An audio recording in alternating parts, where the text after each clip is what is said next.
Assalamualaikum warahmatullahi wabarakatuh.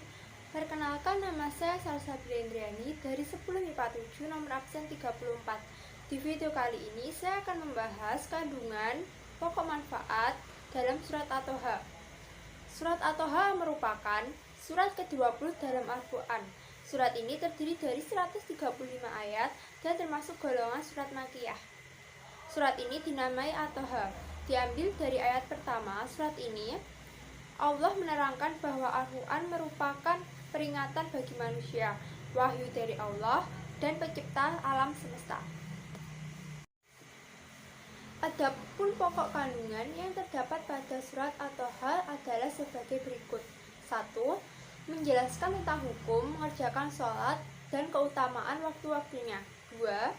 Menjelaskan kewajiban memerintahkan keluarga untuk melaksanakan sholat. 3. Menceritakan kisah-kisah Nabi Musa yang menerima wahyu dari Allah tanpa perantara malaikat Jibril. 4. Menceritakan kisah tentang Nabi Harun dalam menghadapi Fir'aun dan Bani Israel. 5. Menceritakan kisah Nabi Adam bersama iblis. Keutamaan dan khasiat surat At-Toha.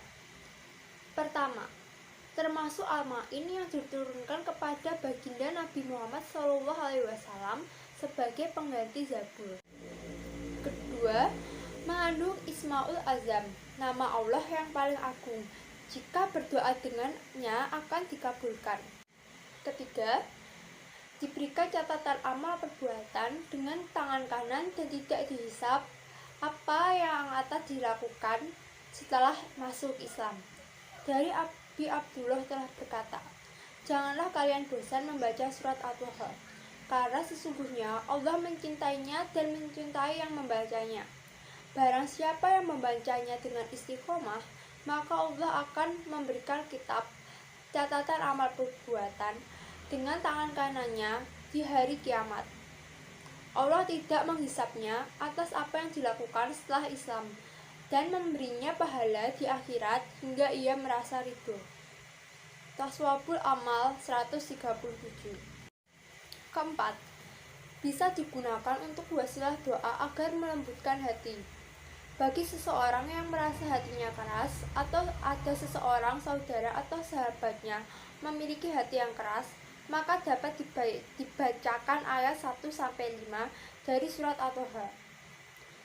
Terdapat kisah yang dikenal berkaitan dengan hal ini, yaitu ketika Nabi Muhammad SAW mulai menyebarkan Islam secara terang-terangan, sementara Umar masih mempertahankan tradisi masyarakat Quraisy. Umar adalah salah satu yang paling kuat menentang Islam pada masa itu.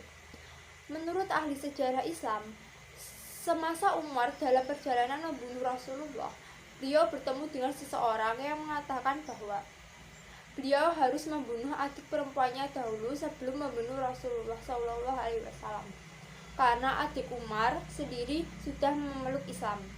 Kelima, doa agar memperoleh ketenangan hati dan memudahkan segala urusan.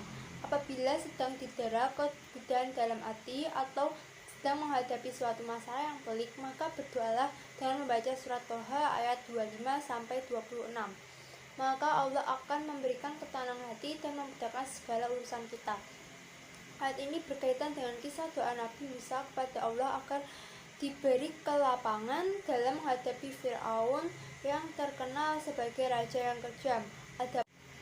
Yang keenam, bisa digunakan untuk wasilah doa agar memperoleh kecerdasan.